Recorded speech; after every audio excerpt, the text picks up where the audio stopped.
Começa agora o Gospel News. Hoje é terça-feira, dia 14 de outubro de 2025. Eu sou Karen Crisóstomo e nós vamos juntos aqui pela Rede Gospel de televisão e também pelo YouTube. Rede Gospel TV Oficial com as principais notícias do Brasil e do mundo. Vamos aos destaques de hoje.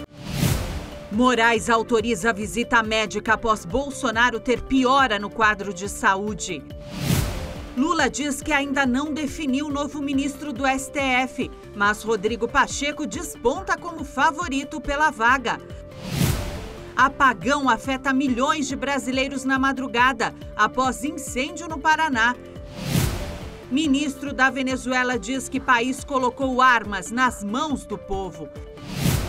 Influenciador Buzeira é preso pela Polícia Federal em operação contra a lavagem de dinheiro. E o Brasil perde para o Japão de virada após erros do sistema defensivo. Essas e outras notícias do Brasil e do mundo, agora no Gospel News. Boa noite. O ministro do Supremo Tribunal Federal autorizou que o ex-presidente Jair Bolsonaro receba visitas médicas após piora no quadro de saúde. A partir desta semana, ele também está autorizado a receber tratamentos em casa, sem necessidade do aval do STF. O ministro Alexandre de Moraes autorizou a médica Marina Pasolini a cuidar do ex-presidente na casa dele sem a necessidade de autorização judicial. Moraes também relembrou que o ex-presidente tem o direito de ser internado sem autorização prévia em casos urgentes, devendo apenas apresentar comprovação em até 24 horas. Bolsonaro está em prisão domiciliar desde o início de agosto, após descumprir medidas cautelares. Desde então, já deixou a casa 3 vezes para consultas médicas. Na última delas, em 16 de setembro, o ex-presidente passou mal e foi levado às pressas ao hospital mesmo sem autorização judicial. O ministro também negou o pedido da defesa para revogar as medidas cautelares impostas ao ex-presidente. Na decisão, Moraes citou garantia da ordem pública e integral ampliação da lei penal. Além disso, a defesa de Bolsonaro pediu a revisão de outras restrições impostas pela Justiça. Fazem parte do pedido de remoção da tornozeleira eletrônica e o fim da proibição de falar com autoridades ou embaixadores estrangeiros e de se aproximar de embaixadas e consulados. O senador Rodrigo Pacheco participou de uma reunião com Edson Fachin, Davi Alcolumbre e Paulo Gonet. Rodrigo Pacheco busca uma vaga na Suprema Corte do país após a saída de Luiz Roberto Barroso. O encontro aconteceu na residência oficial da Presidência do Senado em Brasília. O tema central do encontro foi o projeto de lei que trata sobre atualizações das custas processuais. Em uma postagem no Instagram, Alcolumbre disse que a reunião teve a presença de Pacheco por ele ser o autor do projeto de atualização do Código Civil e também presidente da comissão temporária criada para debater o tema. Mas também existe a possibilidade de que tenha ocorrido a discussão em torno da vaga aberta no Supremo, após a saída do ministro Luiz Roberto Barroso. Pacheco é um dos nomes cogitados por Lula ao lado de Jorge Messias. Mas o petista disse em Roma que ainda não decidiu qual será o indicado. Questionado por jornalistas sobre o perfil do futuro ministro, Lula disse que quer uma pessoa gabaritada e que ainda vai conversar com muita gente antes de anunciar a escolha. Além de Messias e Pacheco, o nome de Daniela Teixeira, ministra do Superior Tribunal de Justiça, também é ventilado nos corredores de Brasília. Ela é considerada a principal alternativa caso aumente a pressão por uma indicação feminina. O senador Flávio Bolsonaro avaliou como péssima a eventual indicação de Jorge Messias para o Supremo Tribunal Federal. Flávio Bolsonaro disse que o advogado-geral da União, Jorge Messias, tem um perfil belicoso. Segundo ele, trata-se de um perfil belicoso umbilicalmente associado a pautas da extrema esquerda. Para o senador, a Suprema Corte precisa de equilíbrio, não de mais confusão. Quem também é contra o nome de Jorge Messias é o líder do Partido Liberal, Sóstenes Cavalcanti. Ele afirmou que, apesar de Jorge Messias ser evangélico, representa mais o PT e a esquerda. Essa será a terceira indicação de Lula ao STF desde 2023. Zanin e Flávio foram escolhidos pelo petista desde a volta ao Palácio do Planalto. O ministro Flávio Dino marcou o julgamento dos réus do núcleo 2 da tentativa de golpe para os dias 9, 10, 16 e 17 de dezembro. Fazem parte desse núcleo Silvinei Vasques, ex-diretor-geral da Polícia Rodoviária, e também Marcelo Costa Câmara, ex-assessor de Jair Bolsonaro. Segundo a PGR, os integrantes desse grupo são acusados de organizar ações para sustentar a tentativa de permanência de Bolsonaro na presidência. E o Partido Liberal apresentou um projeto de decreto legislativo na tentativa de impedir que a primeira-dama Janja da Silva tenha auxílio do gabinete do presidente Lula em eventos oficiais. O governo federal permitiu que Janja tenha os mesmos benefícios de Lula na ausência do petista. Em agosto, o governo petista publicou uma decisão que autoriza o gabinete do presidente a apoiar a primeira-dama no exercício das atividades de interesse público. O projeto da oposição argumenta que o posto ocupado por Janja já conta com estrutura de apoio e que, portanto, não necessita de um auxílio do gabinete do presidente. O texto afirma que o presidente quer ampliar os poderes da primeira-dama, com o intuito de promover a imagem dela perante o eleitorado de esquerda às custas do dinheiro dos contribuintes. A proposta acrescenta ainda que o gabinete da primeira-dama é formado por 8 funcionários e que teve custo total de quase 4 milhões de reais em 2023 e 2024. E um apagão durante esta madrugada afetou 25 estados e o Distrito Federal. Segundo o Ministério de Minas e Energia, a falha foi causada por um incêndio em uma subestação no Paraná. A falha foi causada por um incêndio na subestação de Bateias, em Campo Largo, na região metropolitana de Curitiba. A falha só foi resolvida por volta das 2h30 da madrugada. De acordo com o Ministério de Minas e Energia, o acidente desligou toda a subestação de 500 kW, desconectando os fluxos de energia entre as regiões Sul, Sudeste e Centro-Oeste, ocasionando contingência severa. Segundo a Companhia Paranaense de Energia, o incêndio foi controlado pelos bombeiros e nenhum equipamento da Copel ou de outra empresa que fica instalada na subestação foi danificado. Em nota, o Operador Nacional do Sistema Elétrico confirmou a ocorrência no sistema integrado e disse que assim que identificou a situação, o ONS iniciou ação conjunta com os agentes para restabelecer a energia nas regiões. Os serviços de inteligência da Alemanha alertaram que a Rússia está disposta a entrar em conflito militar com a OTAN. Segundo o presidente do Serviço Federal de Inteligência do país, esse conflito pode acontecer em até 4 anos. O presidente do Serviço Federal de Inteligência, Martin Jäger, disse à Comissão de Controle Parlamentar da Alemanha que o Kremlin está determinado a ampliar sua zona de influência em direção ao Ocidente para que a Europa dependa da Rússia.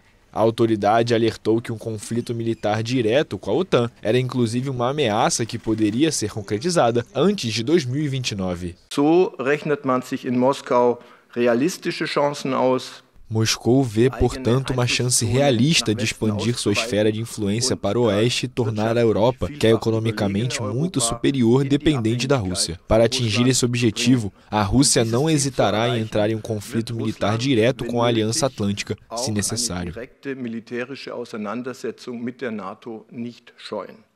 O alerta ocorre após a multiplicação de incidentes na Europa, onde nas últimas semanas a Rússia violou o espaço aéreo da Polônia com drones e o da Estônia com 3 caças. A Alemanha também foi vítima de voos de drones, sabotagens e campanhas de desinformação e influência, com a sombra de Moscou pairando por trás dos acontecimentos. Voos de drones, interferência em sistemas de navegação GPS e violações do espaço aéreo por caças russos resultaram em inúmeros incidentes somente em setembro. Embora o reconhecimento esteja em andamento, as opções de ataque para um agente híbrido no espaço aéreo se tornaram claras. O Serviço Federal de Inteligência afirma que a Alemanha é o alvo número 1 da Rússia na Europa por ser o país mais rico da União Europeia e desempenhar um papel de liderança no apoio à Ucrânia. O exército israelense afirmou hoje que atirou contra vários suspeitos que violaram as linhas das tropas na faixa de Gaza. 5 pessoas morreram. Este é o primeiro grande incidente do cessar-fogo na guerra em Gaza, que começou na última sexta-feira. O exército israelense disse que os suspeitos cruzaram uma linha estabelecida para as tropas, prevista pelo plano de cessar-fogo mediado pelos Estados Unidos. Segundo o comunicado da pasta, os suspeitos se aproximaram das tropas israelenses, que abriram fogo após tentativas de afastar os suspeitos não serem obedecidas. Israel chamou o incidente de uma violação do acordo de cessar-fogo e pediu que os palestinos sigam as instruções e não se aproximem. Israel também decidiu nesta terça-feira limitar o envio de ajuda humanitária para o território palestino, após o grupo terrorista Hamas não devolver os corpos de todos os reféns mortos. Segundo a agência Reuters, 3 autoridades israelenses confirmaram que o país vai manter fechada a passagem de Rafah, na fronteira entre o Egito e a faixa de Gaza. A ONU e o Comitê Internacional da Cruz Vermelha pediram a abertura de todas as passagens fronteiriças da faixa de Gaza para o envio de mais ajuda humanitária. O ministro do Interior da Venezuela, Diosdado Cabello, afirmou que Maduro decidiu colocar armas nas mãos do povo para enfrentar uma eventual incursão dos Estados Unidos no país. Navios e aviões de guerra norte-americanos foram enviados ao Caribe para uma operação antidrogas, mas o regime Maduro teme uma eventual invasão. E 2 ataques no Equador deixaram 14 mortos e 17 feridos. A polícia local informou que os responsáveis são membros de gangues ligadas ao narcotráfico. A polícia equatoriana informou que 14 pessoas foram mortas e 17 ficaram feridas, algumas com sinais de tortura, em ataques em 2 províncias costeiras, onde gangues disputam o controle do tráfico de drogas. O Equador é um centro de operações para cerca de 20 gangues dedicadas a assassinatos por encomenda, extorsão, sequestro e tráfico de drogas, em associação com cartéis internacionais. A polícia relatou a descoberta de 8 corpos em uma área rural da cidade de Buena Fé, em Los Rios. De acordo com um boletim de ocorrência, 4 homens e 4 mulheres apresentavam sinais de tortura, com as mãos amarradas com fita adesiva e as cabeças envoltas em fronhas pretas. 3 dos mortos tinham antecedentes criminais por tráfico de drogas. Mais cedo, a polícia relatou um ataque armado em Guayaquil, capital de Guayas. Homens armados abriram fogo indiscriminadamente durante uma partida de futebol, deixando 6 mortos e 17 feridos. O ataque ocorreu na noite de domingo. Entre os feridos estavam 3 menores, que assistiam ao evento esportivo. Infelizmente, temos menores de idade entre os feridos, que acreditamos serem vítimas colaterais. Eles estavam aqui assistindo a partida de futebol que estava acontecendo nessa área. Segundo Fuentes, 2 pessoas foram presas. Se presume existe uma pugna por el território, especialmente por el tema de la... Se presume que haja uma disputa por território, especialmente em relação ao tráfico interno de drogas. Identificamos uma suposta organização criminosa que pode ter sido a autora do ato violento. Que seria parte de, ou habría sido os perpetradores del hecho violento. Apesar da política de repressão ao crime do presidente Daniel Noboa, o Equador registrou mais de 4.600 homicídios no primeiro semestre desse ano. E no próximo bloco, o Ministério da Saúde diz que Brasil tem 32 casos confirmados por intoxicação de metanol. E ainda, influenciador Buzeira é preso durante operação da Polícia Federal.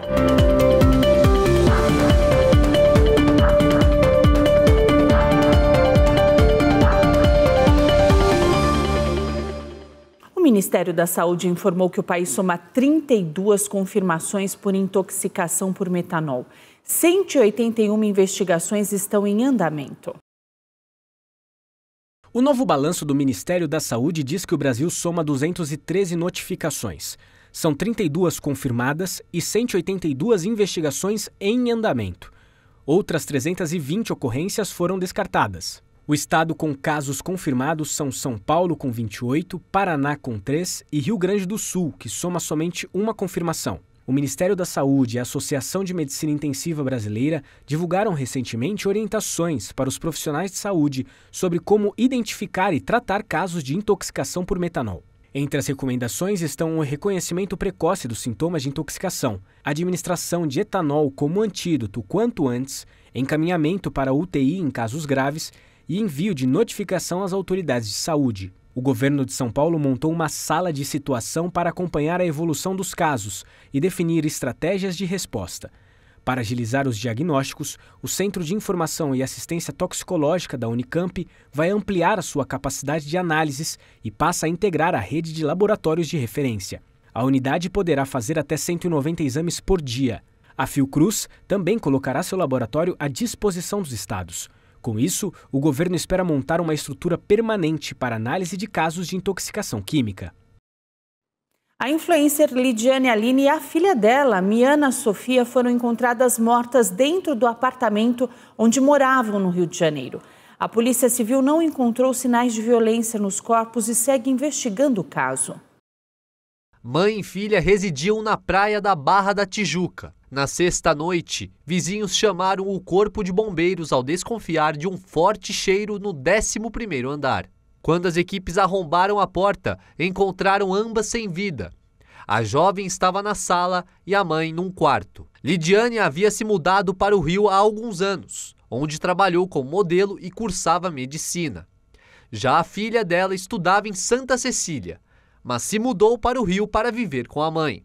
As causas das mortes ainda não foram definidas e a polícia aguarda resultados de exames complementares. Um avião monomotor de pequeno porte caiu sobre uma casa no setor Santos Dumont, em Goiânia. Segundo a esposa do piloto, a aeronave apresentou problemas no motor. Um vídeo publicado após o acidente mostra os estragos causados. O tenente Dovernice Machado, do Corpo de Bombeiros, informou que o piloto saiu da aeronave após o acidente e teve apenas um corte com leve sangramento na cabeça. O piloto explicou que seguia voo normalmente quando o motor da aeronave parou e foi preciso fazer um pouso de emergência. O tenente também disse que havia uma moradora no interior da casa no momento do acidente, mas que ela não teve ferimentos. Em nota, a Força Aérea Brasileira afirmou que investigadores foram acionados para realizar a ação inicial da ocorrência envolvendo a aeronave. A Polícia Federal prendeu hoje o influenciador Bruno Alexander, conhecido como Buzeira, durante uma operação contra a lavagem de dinheiro. 630 milhões de reais foram bloqueados. Foram cumpridos 11 ordens de prisão e 19 mandados de busca e apreensão em 4 estados brasileiros.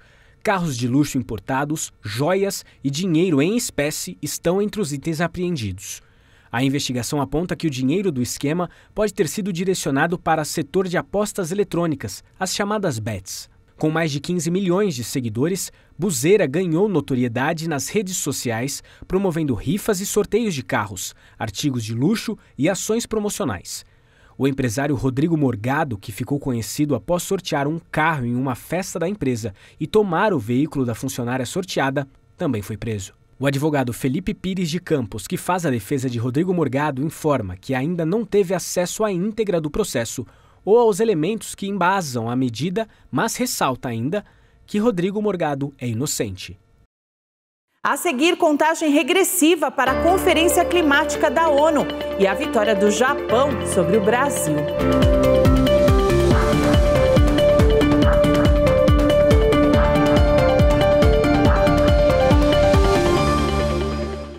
O presidente da Conferência Climática da ONU disse que o Brasil quer avançar nas negociações sobre o clima.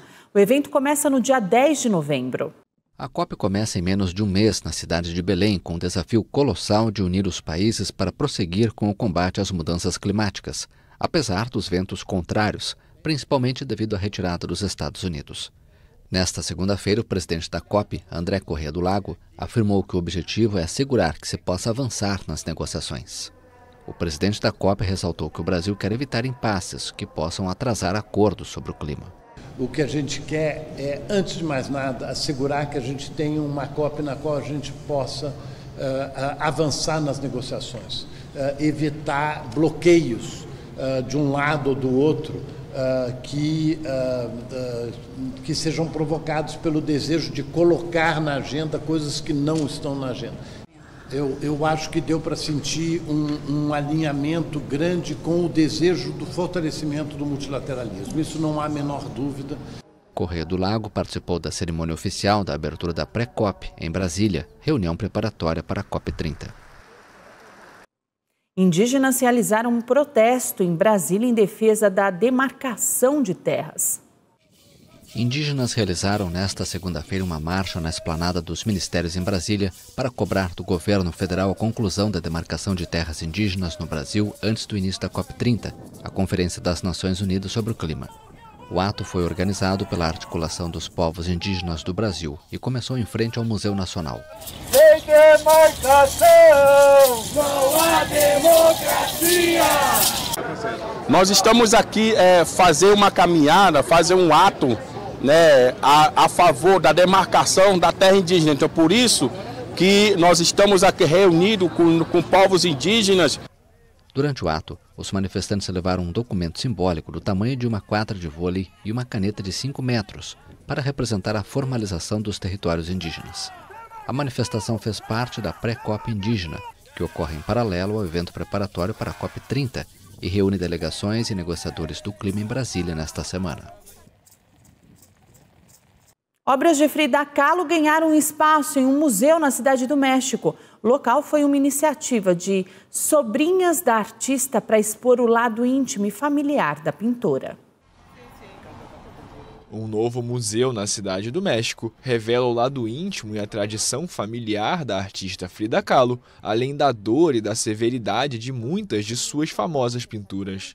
A Casa Kahlo abriu recentemente na capital do país por iniciativa de uma sobrinha neta e 2 sobrinhas bisnetas da icônica pintora mexicana.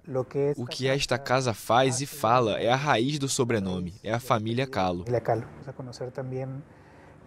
Vamos também conhecer o significado de palavras como amor, família, México, pintor, artista, mural e outras. Ou seja, a semiótica do significado de todas essas palavras é muito melhor compreendida à luz deste museu. Os afetos, a delicadeza de expressões artísticas muito diferentes e o amor pelas tradições mexicanas se combinam nas memórias e peças expostas, repletas do espírito de uma família onde as mulheres deixaram sua marca pelo caminho. É uma Frida tia, uma Frida filha. É uma Frida situada na intimidade e segurança de uma família. Localizado no tradicional bairro de Coyoacán, no sul da Cidade do México, o local passou por várias transformações na história da família Kahlo. Foi a casa dos pais de Frida, local de animados encontros de parentes e amigos e ateliê para os jovens alunos da pintora. A residência também foi onde morou a irmã Cristina, chamada pela artista de a outra metade da sua vida. A estreita relação entre as duas tem um espaço importante na exposição, já que a casa era um refúgio de sororidade para a pintora em momentos críticos, tanto emocionais como relacionados à sua saúde frágil. Não sabia muito sobre a Frida, conhecia o que a maioria sabe sobre suas pinturas, mas acredito que com este museu dá para aprender mais sobre ela, não apenas como artista, mas como a mulher que Frida foi. Acho que é algo que todos deveriam saber. A mostra inclui 9 obras originais e incontáveis objetos pessoais, além de fotografias tiradas pelo pai Guilhermo Kahlo. O acervo é enriquecido por elementos digitais multimídia. Em contraste com a Casa Azul, museu ambientado na residência da artista e do marido, o muralista mexicano Diego Rivera, a Casa Kahlo é mais um olhar sobre a vida e a arte dessa artista sem igual. A Califórnia avançou com uma lei que regulamenta os chatbots de inteligência artificial. A lei surge após casos de suicídios de adolescentes. O governo do estado da Califórnia sancionou nesta segunda-feira uma lei pioneira no país que regulamenta os chatbots de inteligência artificial, contrariando a Casa Branca, que defende que essa tecnologia não passe por nenhum tipo de controle. Um chatbot é um programa de computador projetado para simular uma conversa humana através de texto ou voz. A nova legislação surge após revelações de suicídios envolvendo adolescentes que usaram chatbots antes de se matarem e exige que os operadores implementem salvaguardas críticas em relação às interações. Após sancionar a lei, autoridades da Califórnia afirmaram que viram exemplos verdadeiramente horríveis e trágicos de jovens prejudicados por tecnologia não regulamentada e não ficariam de braços cruzados enquanto as empresas continuam operando sem as restrições e a responsabilização necessárias. A mãe de um adolescente de 14 anos que se matou logo depois de uma conversa com um chatbot e que está processando a Charter AI, disse que a Califórnia garantiu que um chatbot de acompanhamento não poderá falar com uma criança ou um indivíduo vulnerável sobre suicídio e nem poderá ajudar uma pessoa a planejar seu próprio suicídio. A SpaceX lançou com sucesso o foguete Starship. A nave está em período de testes e será responsável por levar o ser humano ao planeta Marte. 3, 2, 1. O mega foguete Starship da SpaceX decolou e pousou sobre a água com sucesso em seu mais recente voo de teste. A NASA planeja usar o gigantesco foguete, o maior e mais poderoso do mundo, em suas missões para levar astronautas de volta à Lua. O veículo também é a parte central no objetivo do bilionário Elon Musk de transportar humanos para Marte. Em seu 11º voo de teste, o Starship decolou do estado do Texas, com transmissão ao vivo da empresa. O propulsor Super Heavy pousou nas águas do Golfo do México, conforme planejado, enquanto a nave seguiu pelo espaço e concluiu os testes. Cerca de 1 hora após a decolagem, a espaçonave caiu no Oceano Índico, após liberar simulacros de satélites como em um voo anterior. A recuperação do veículo não estava prevista. O último teste da SpaceX, realizado em agosto, também havia sido considerado um sucesso, embora explosões durante o voo tenham gerado dúvidas sobre a confiabilidade da nave dentro do cronograma esperado por parlamentares e pela comunidade científica. O programa Artemis da NASA tem como meta levar humanos novamente à Lua, enquanto a China avança com um projeto rival que pretende realizar sua primeira missão tripulada até 2030. Em teoria, o Starship deve realizar voos a Marte a partir de 2026 e permitir o retorno de astronautas americanos à Lua em 2027. E o Brasil, que perdeu hoje de virada para a seleção do Japão. A seleção brasileira começou bem a partida de hoje contra o Japão. O time misto escalado por Carlo Ancelotti abriu o placar aos 26 minutos, com Paulinho. 5 minutos depois, Gabriel Martinelli ampliou. A seleção foi para o intervalo com uma vitória parcial tranquila, mas o que se viu no segundo tempo não agradou ao treinador. Aos 7 minutos da etapa final, Minamino diminuiu. 10 minutos depois, Nakamura empatou a partida. Mas alguns minutos depois, Ueda virou a partida. Gospel News desta terça-feira fica por aqui. Eu desejo a todos vocês uma ótima noite. Amanhã, a partir das 7, nós estamos de volta com as principais notícias do Brasil e do mundo. E até lá você fica muito bem informado no YouTube Rede Gospel TV Oficial e também no Spotify Gospel News em 3 minutos. Uma boa noite para todos vocês e até amanhã.